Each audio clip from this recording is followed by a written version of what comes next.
KM hospital Sangamner, माफक दरात अत्याधुनिक वैद्यकीय सेवा, 100 पेक्षा अधिक तज्ञ डॉक्टर्स, हृदयविकार, स्त्रीरोग, अस्थिरोग, अपघात विभाग, मेंदू आणि मणक्याच्या शस्त्रक्रिया, सांधे प्रत्यारोपण, लॅप्रोस्कोपिक आणि robotic surgery, dialysis, CT scan, plastic surgery, मधुमेह, पॅरालिसिस, छातीचे विकार आणि जनरल मेडिसिन, त्याचबरोबर सर्व मेडिक्लेमची कॅशलेस सुविधा, सर्व शासकीय योजना उपलब्ध, अत्याधुनिक मॉड्युलर ऑपरेशन थिएटर आणि 24 तास अत्यावश्यक सेवा.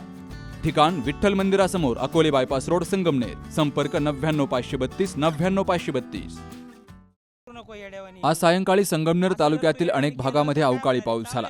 तर रणखांब या ठिकाणी वीज पडून सुधाकर पांडुरंग मनसुख या शेतकऱ्याच्या 4 शेळ्या आणि सुभाष लहानू गुळवे या शेतकऱ्याच्या एका शेळीचा यात बळी गेलाय.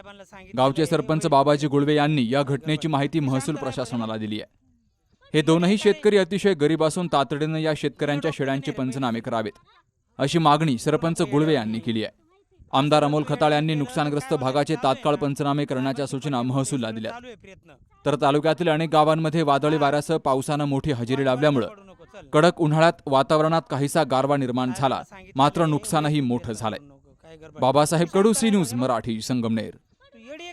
सुनबाई, आजही चहा काल सारखाच बनव. अगं, कोणती नवीन चहापत्ती आणली आहेस का? काय ग, कालच्या चहाचं रहस्य काय आहे? प्रत्येक चांगल्या चहासाठी आवश्यक आहे राजहंस दूध. चहापत्ती तीच, फक्त दूध नवीन. तुम्ही फक्त दूध बदला. राजहंस दूध आणा आणि असा मस्त चहा बनवा.